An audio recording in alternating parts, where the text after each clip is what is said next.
Halo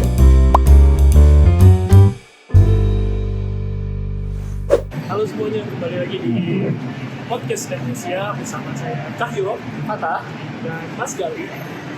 Jadi buat teman-teman yang baru bergabung, Teknisia itu adalah startup yang menyediakan jasa konsultasi bisnis, kemudian juga ada jasa event bisnis dan juga inkubator startup digital. Kali ini kita udah kedatangan Mas Gali dari Pictavis ya, dari Pictavis. Nah, mungkin bisa dijelasin dulu nih Mas Gali, Pictavis itu sebenarnya apa sih?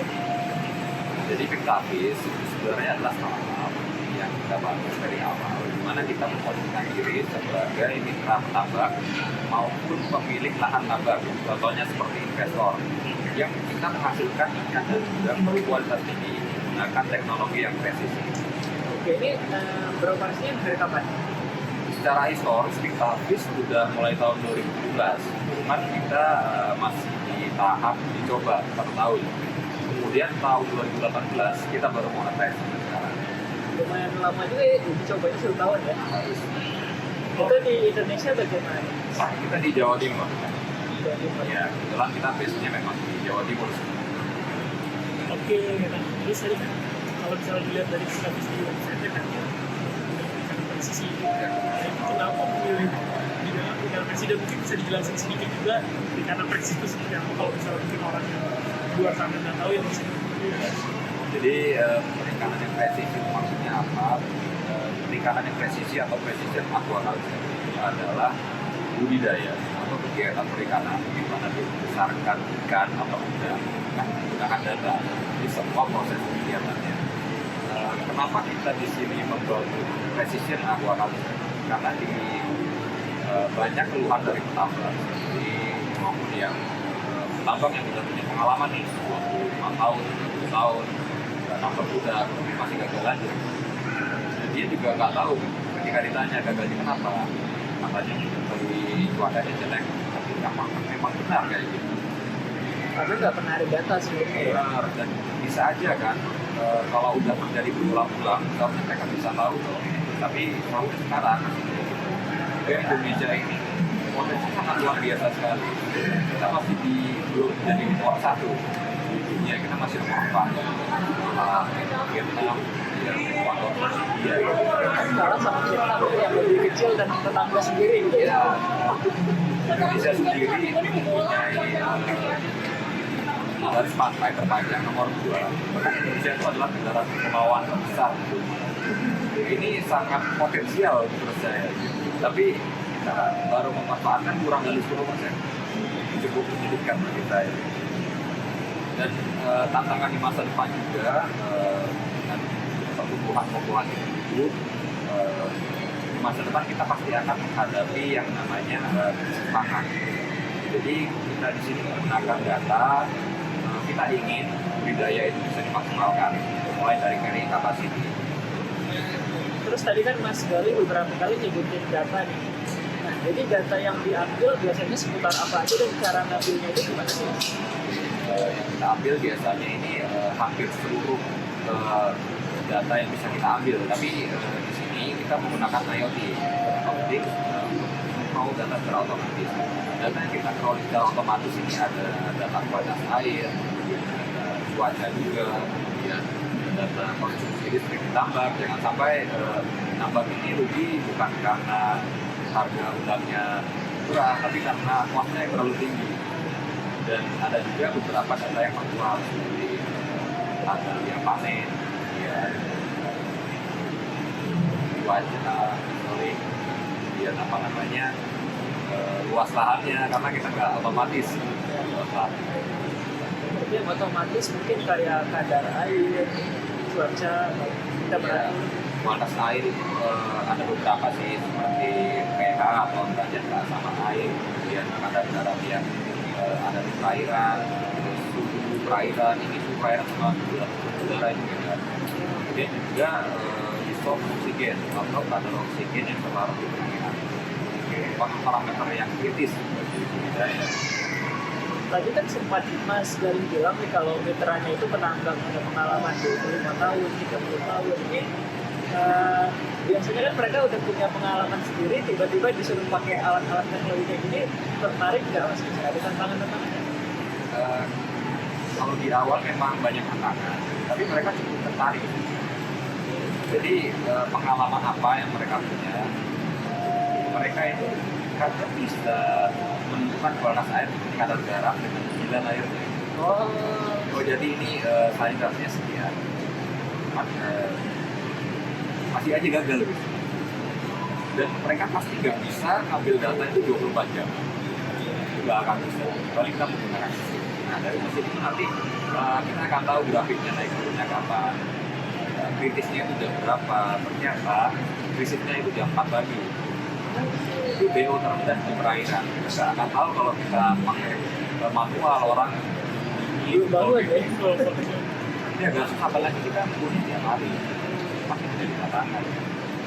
Mana kita menggunakan mesin itu sangat berguna.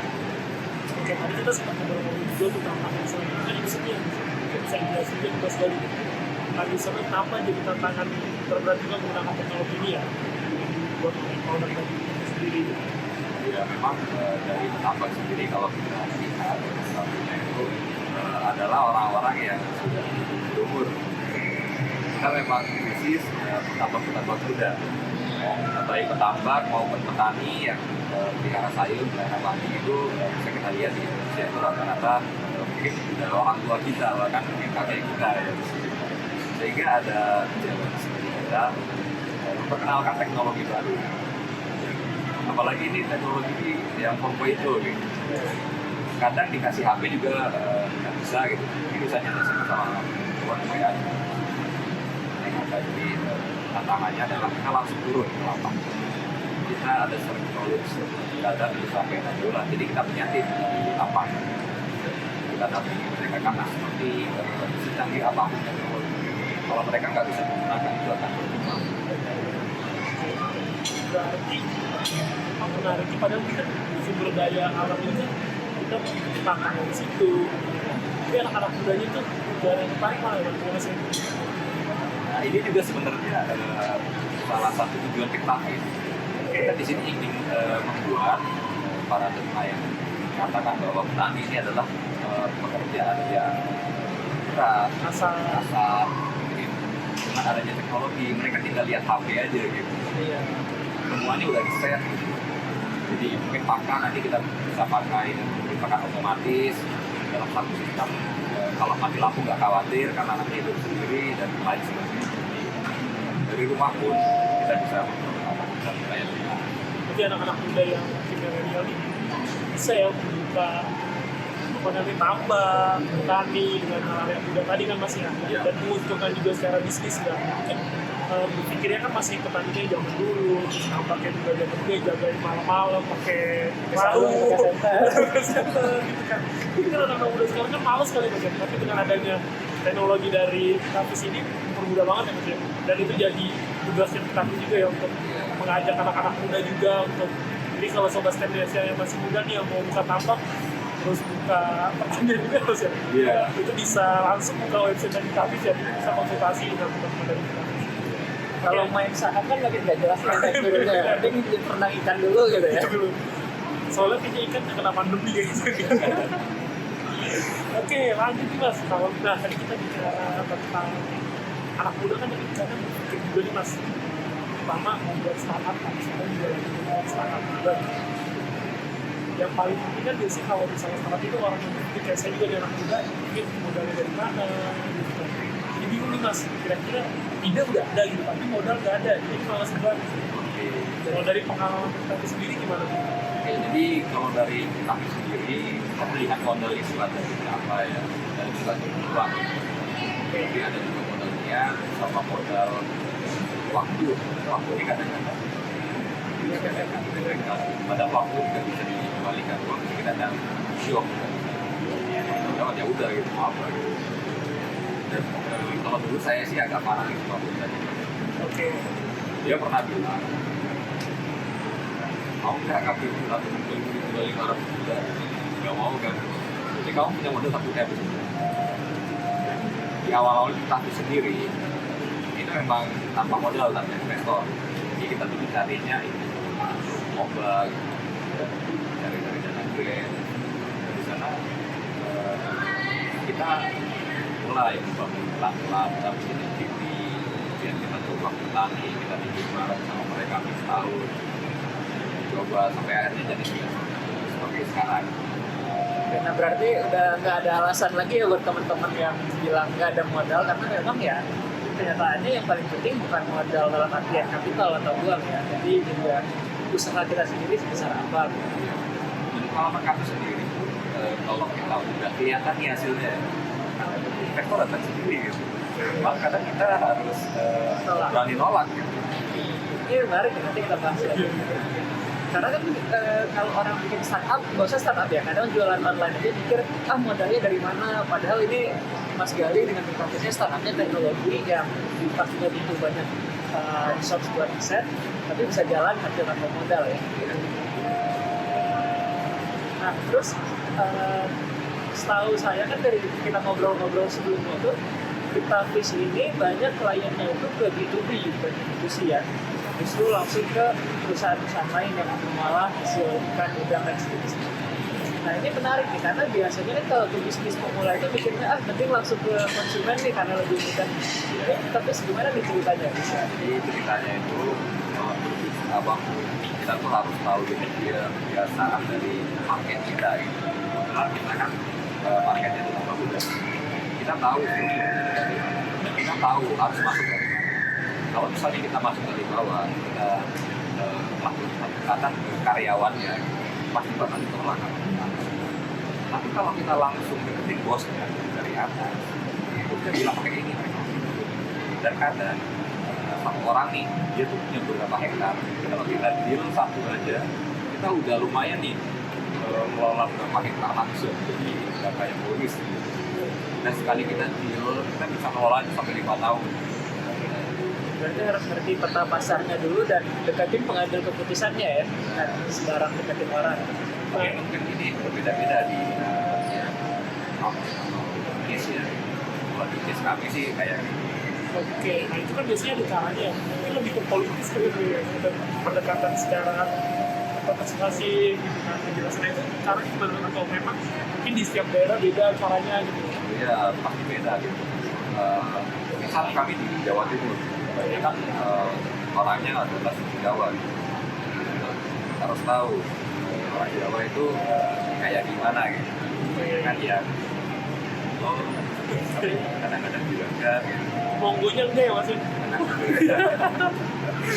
Jadi dan yang paling penting sih ini ya, kita harus punya relasi.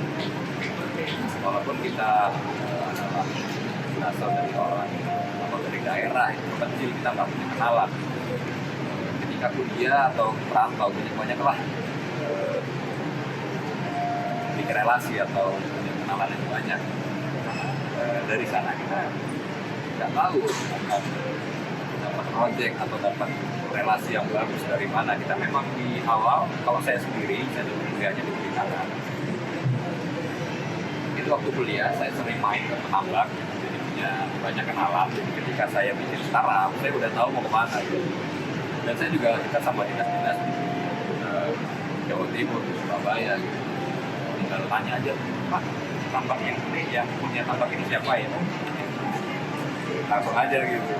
Mungkin boleh diceritain dikit nih Mas, kan banyak yang nggak tahu dan masih penasaran ya. Jadi cerita pelanggan pertama Cryptafish itu gimana? Oke, cerita pelanggan Cryptafish. Jadi dulu kita tadi balik modal itu pede aja gitu, modal niat gitu.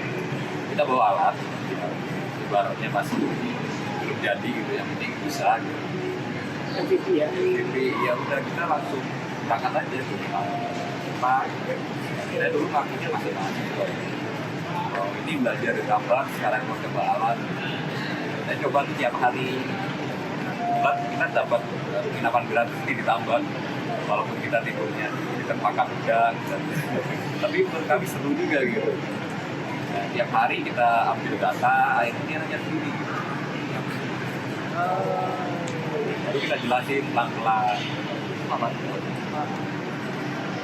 Kemarin kan tambah bapak kayak gini kan, setelah kita analisa pakai ini, ternyata nih yang itu kasih pakannya jangan banyak-banyak, jadi secara alami ngalir natural gitu. Kalau kita ditambah kita setelan karapi pakai mobil misalnya atau kadang kita ditolak, kira ini orang dari mana sih gitu. Kita Orang kelas dari ya, Sambak gitu ya. Setelannya harus gimana tuh mas? setelannya kita harus merakyat, Merakyat. gitu. Kalau bisa kita bisa bahasa daerah mereka gitu, jadi ngobrolnya enak. Itu salah satu ini ya, itu salah satu poin kita bisa bahas ya. Dan timnya harus dari Jawa Sumatera ya mas yang gitu ya. Karena kita di Jawa Timur nih ya, kebetulan sih tim kami 3 orang yang dari Jawa Timur.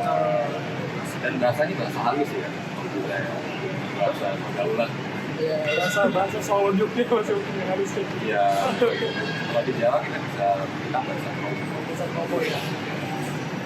Berarti tadi selain niat, kemudian relasi kita nih mas, misalnya kita mau buat startup gitu kan, setelah niat ada, ini selain modal ya, selain modal, relasi juga penting, relasi itu harus dibangun nih mas, jadi contohnya harus dulu dipakan kuda gitu, jadi memang itu membangun relasi.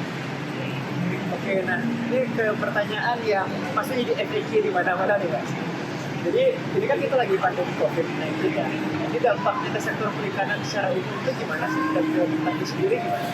Kalau dampaknya ke perikanan secara umum ini sangat luar biasa. Luar biasa, baik luar biasa buruk. Luar biasa. Karena apa? Mungkin kita sering baca atau dengar bahwa harga rupiah lagi turun. Tapi kalau kita ke supermarket atau ke pasar, harganya biasa-biasa. Ini sebenarnya ada masalah di chain atau di rantai pemasaran kita. Distribusi ya, Karena memang perusahaan besar, mereka sempat mampu. Jadi kayak borong, ikan lele banyak dia, ada yang kali profesi, dia ada yang udah tutup. Nah, ini sebenarnya jadi masalah. Karena cara contohnya ini seperti ikan kerapu, kita fish kita juga ikan kerapu. Waktu awal pandemi saya ingat banget itu waktu mulai Black berarti Februari ya. Black itu kan katanya di nah, pasar kerapu itu adalah pasar ekspor, di mana permintaannya itu banyak dari Chinese, dari China. Kenapa tuh? Kita udah setting, kita akan panen raya di Black. Tapi ternyata gitu, banyak ada jual lah. Kita pakai harga kerapu nanti saya nggak tahu apakah akan pulih dalam waktu dekat, sehat juga gitu. Sampai Indonesia ini mungkin agak suram lah ya, tahun-tahun ini, tahun depan. Berarti dari Februari sampai sekarang Oktober dengan harga masih betul ya? Harganya normal bisa 80. Kalau kita ingin dari modal itu, jadi katanya juga nih, tadi kita kemarin sempat dari kita habis, kita bisa Oke, ini salah satu solusi mas ya. kita bikin win-win. Tapi setelah itu nantinya nggak problem. Karena memang nggak balik modal juga dan sebagainya. Selain karapu ada lagi tuh mas yang basnya salah satu semua. Tapi yang paling parah karapu ya. Contohnya kamu juga sih kayak juga yang permintaannya ekspor. Nampak. Kecuali buat ini ya aktivitas dalam Paname ya. Kebetulan kita di Big Tape ini ada baik YouTube ya. Karena kita juga banyak di udang Paname. Karena satu udang Paname ini adalah bisnis perikanan yang kedua. Jadi infrastrukturnya ini udah ada, udah matang, tidak gampang ya. Walaupun di awal pandemi itu sempat turun harganya, tapi sekarang di bulan September kemarin harganya lagi turun. Karena memang dijualnya di dari pemerintah sendiri di tahun ini itu mempunyai program untuk meningkatkan produksi udang dalam negeri itu sampai 250%. Jadi 2 kali lipat lebih. Itu 250% untuk kebutuhan dalam negeri atau ekspor? Untuk dua-duanya. Jadi itu secara total. Tapi memang kebanyakan kita itu pasarnya ekspor. Udah karena udang sendiri permintaannya atau pasarnya itu masih sangat jauh dibandingkan dengan tingkat produksi. Dari itu sampai sekarang kita tuh nggak pernah bisa mencukupi permintaan dari market kita dunia gitu. Walaupun harga udang kayak naik turun kayak kalau tapi yang adanya turis yang ada di Indonesia ini kita masih aman, nggak pernah nggak laku lah, kita nggak rugi, paling rugi waktu gitu. Jadi kebutuhan memang banyak banget. Tapi masalahnya apa tuh? Kenapa tidak bisa memenuhi kebutuhan di Indonesia? Ya, balik lagi ke pentingnya data.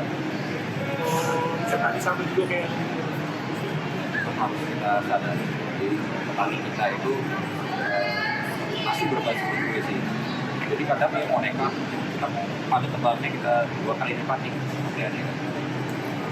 Jadi dengan data ini kita bisa tahu kemampuan tambak atau carrying capacity kita maksimalkan.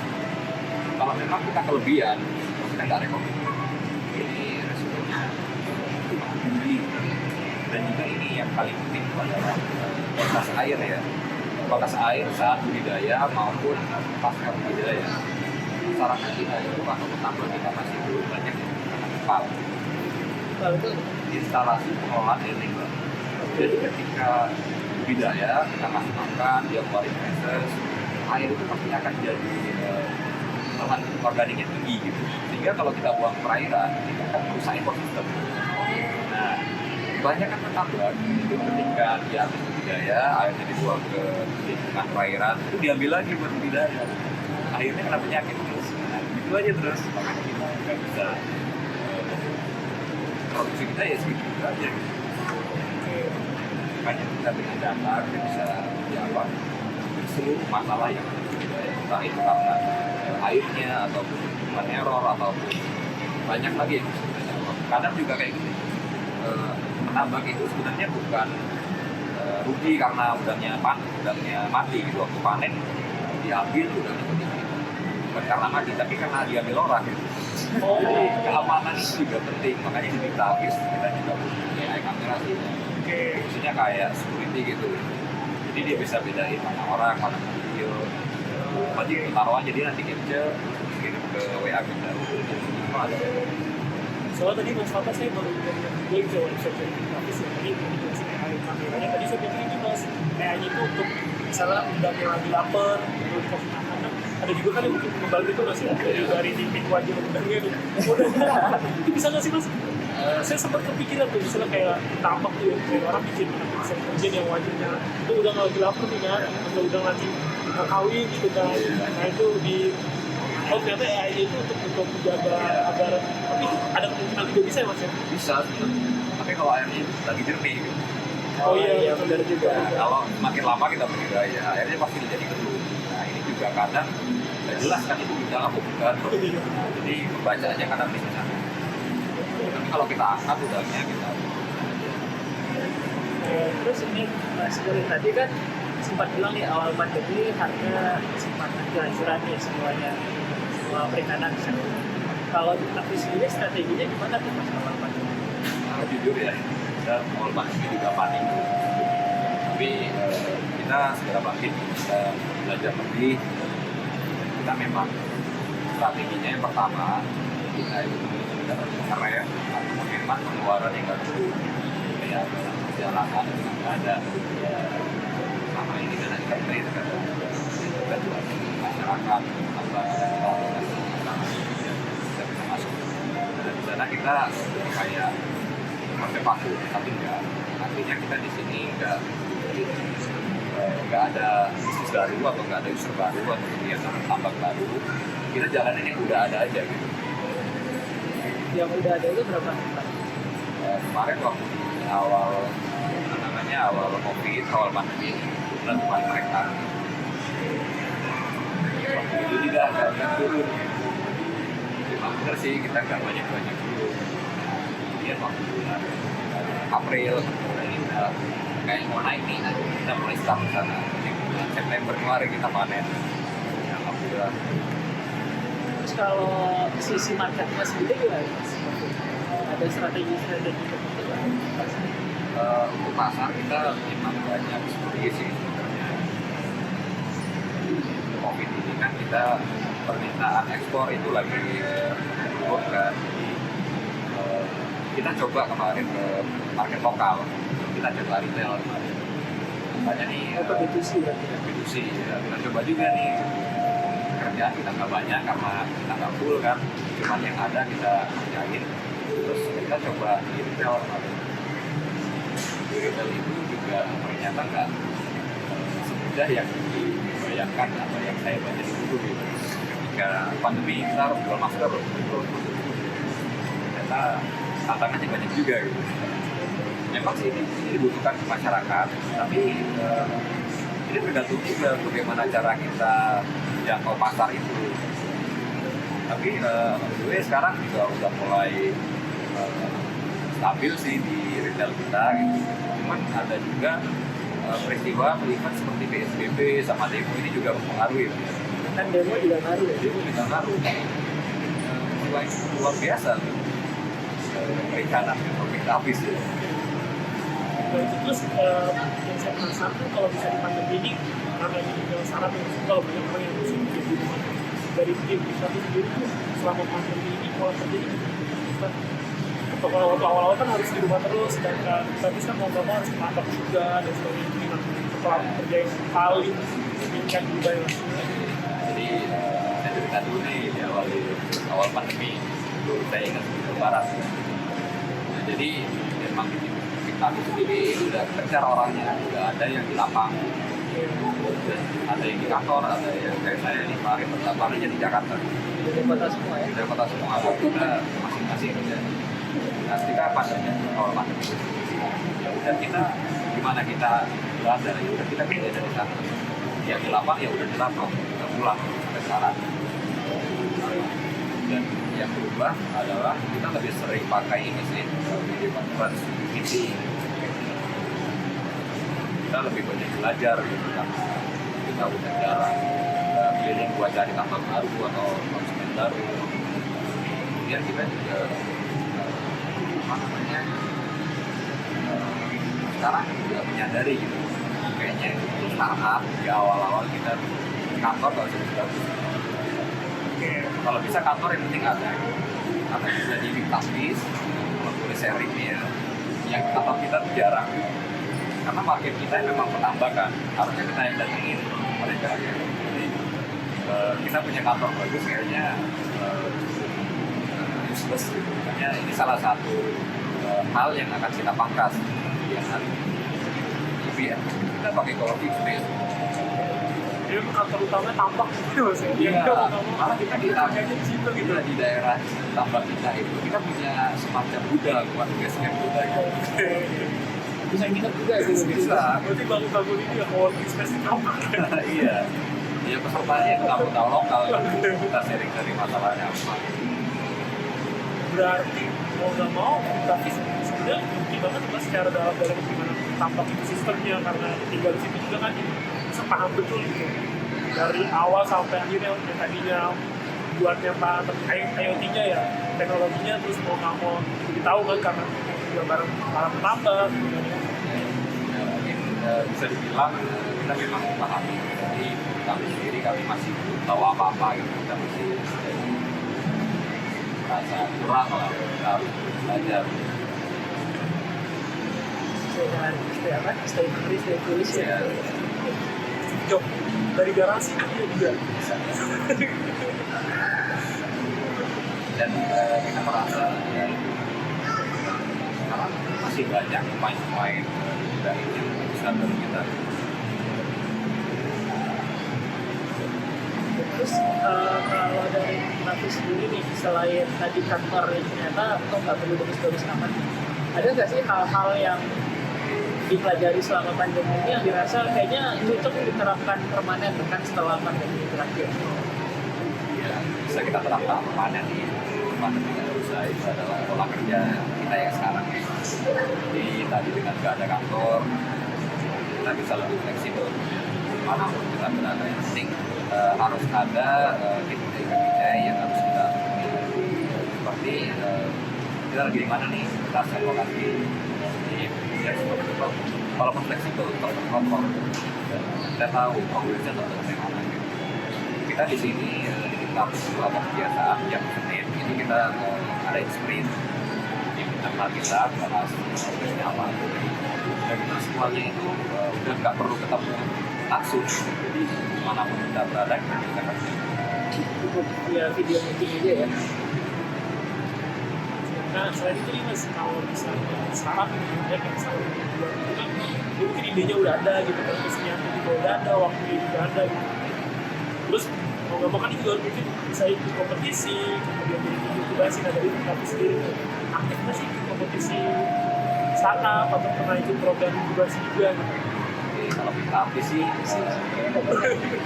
awal-awal memang andalannya itu ya dari capital ya. Jadi kita ikut lomba gitu, kita main di Riot, main di IoT, banyak lagi kebetulan supporter kita gitu dari Indonesia ini ikut lomba gitu. Ada yang sampai Amerika, Jepang gitu. Jadi nggak cuma nasional, internasional juga ya. Modelnya saya mau masukin bisa disebutin juga kali mas atau? Oh iya, jadi CEO kita itu namanya Maman Akbar. Kalau nggak mau nonton kayaknya dia. Dan saya sendiri itu CEO-nya Spiktaktis. Saya lebih fleksibel loh. Kalau jadi kita sih kebanyakan produksi sama kontrol di lapangan ya. Kemudian juga ada Muhammad Gaddafi, namanya dia ahli IoT kita.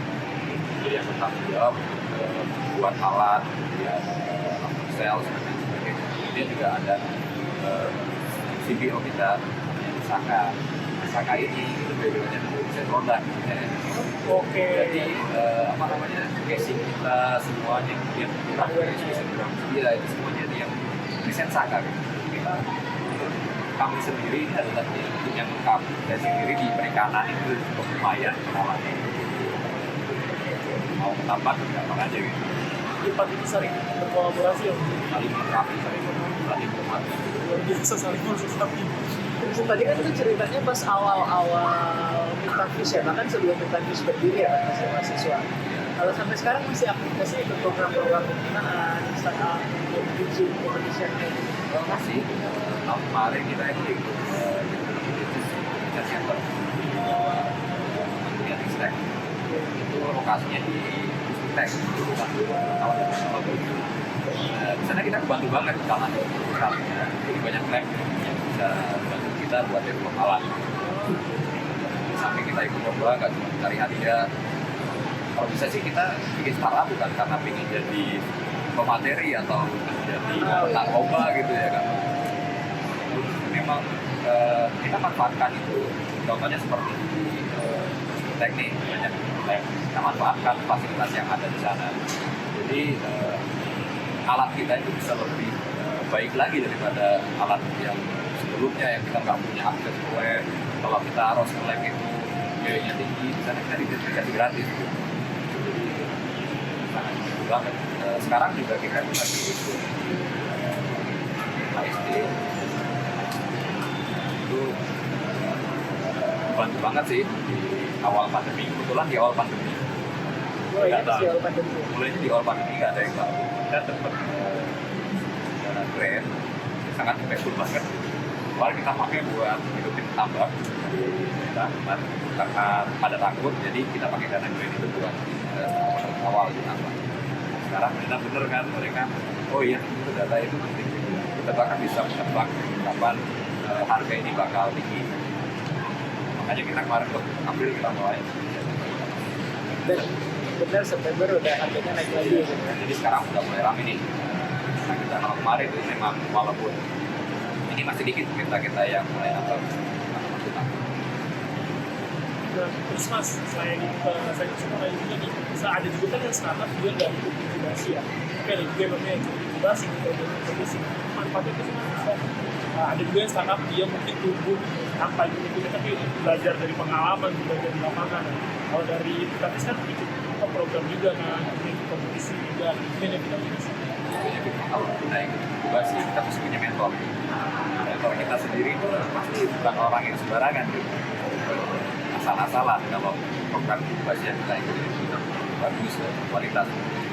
Dari mentor itu sendiri kita bisa sharing pengalaman, karena memang pengalaman ini ya nggak bisa kita raih dalam waktu yang singkat. Ada dua cara tuh, kita mau ngalamin sendiri atau kita mau sharing pengalaman dari orang. Kalau kita mau ngalamin sendiri nggak apa-apa, kita nggak bisa sendiri, tapi ya kita harus makan garam-garam di hidup nanti. Mentalnya berarti ya. Tapi kalau dari Mas Gali sendiri, lebih baik ikut ya misalnya. Kalau misalnya lebih budaya kalau dari Mas kami sendiri mungkin ada pandangan kami. Kalau saya sih lebih prefer ikut ya, tapi kita harus tahu nih kita pilih-pilih yang bagus yang mana ya. Jangan sampai dia cuma ngasih kosong doang gitu, online, atau nanti kali. Padahal yang dibahas itu sebenarnya udah sering dibahas, kita udah bosan mendengarnya. Kita butuhkan adalah langsung action.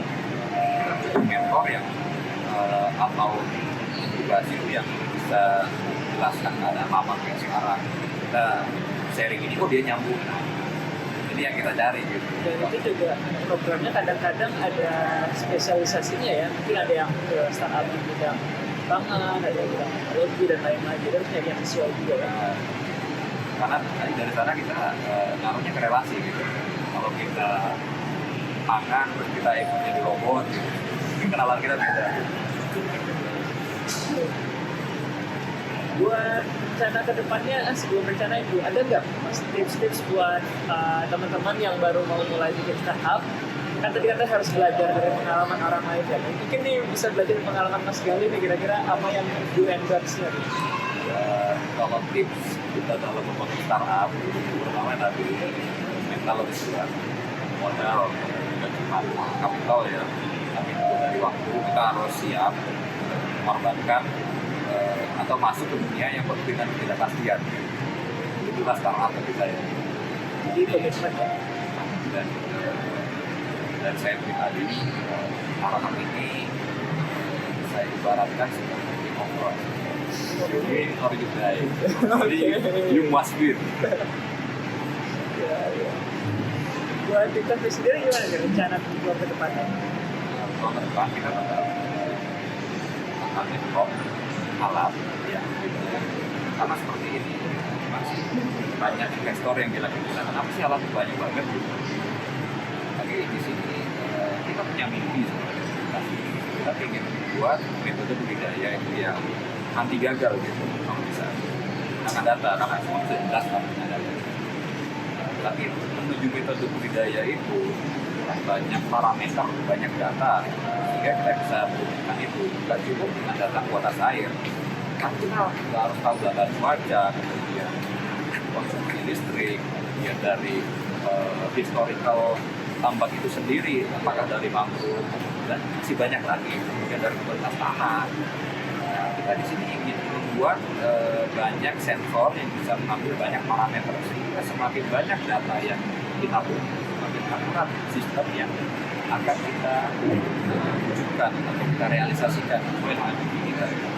Bayangkan aja nih, ya, negara Pulauan, potensi lahan yang sangat luas bagi marine culture ya, bagi budidaya ikan atau udang. Di masa depan sudah jelas nih masalahnya kita pasti akan mengalami keserangan. Kita bisa besok mungkin tanah atau daratan yang habis karena juga kebutuhan buat perumahan, kemudian buat kantor dan lain sebagainya. Kita masih punya laut, kita bisa budidaya di laut. Kalau misalnya kita pelihara ayam, kambing, sapi, kita butuh lahan yang luas. Masa depan mungkin kita akan susah. Kalau sayur mungkin kita bisa pakai urban farming, tapi kalau buat yang lain mungkin agak sulit. Benar nih, apalagi kalau kita bicara perubahan iklim. Jadi selain gas rumah kaca dari energi, dari transportasi dan kemudian industri lainnya, karena yang paling besar itu salah satu justru dari pertanian, khususnya dari gas metan dari peternakan sapi. Sementara untuk daging-dagingan justru ikan itu yang paling minim, terutama yang di budidaya, bukan yang ditangkap.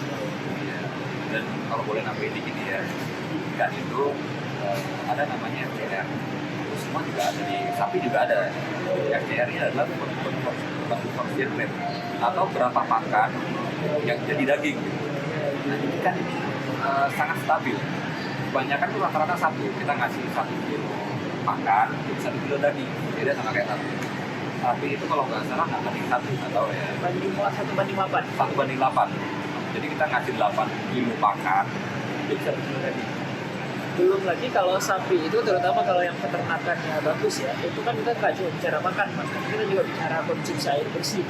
Tidak cuma untuk diminum, tapi juga untuk mandiin sapinya, ngolah makanannya dan lain-lain. Jadi sementara kalau ikan kan relatif airnya ya segitu aja kan ya. Kalaupun ditukar juga masih ramah lingkungan.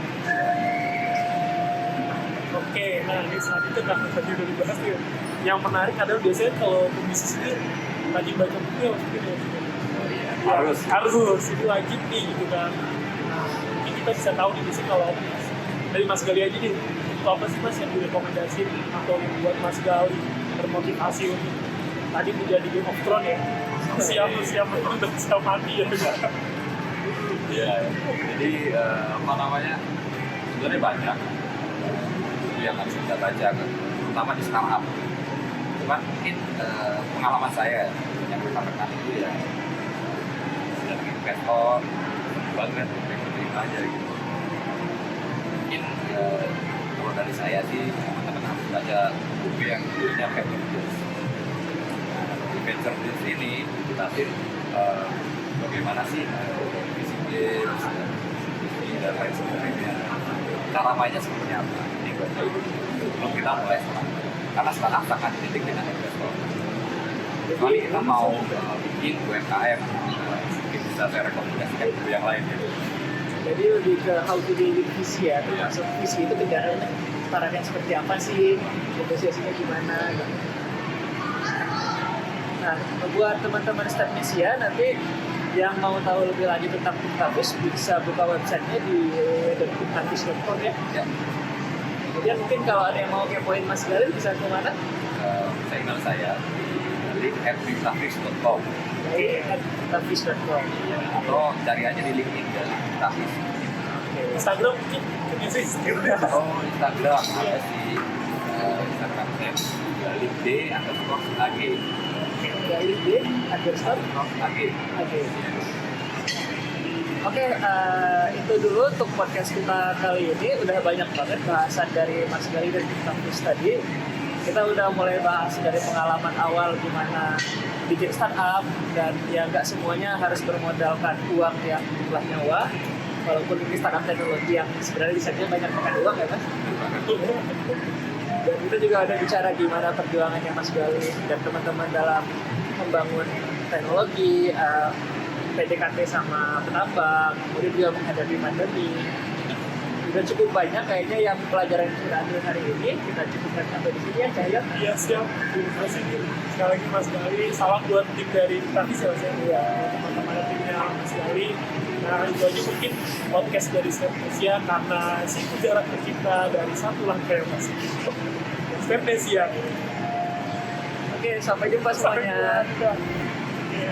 Nanti Mas Gali. Gimana tadi ada yang kurang nggak? Ada yang sampai nggak suka? Bisa kita sedikit ya nanti.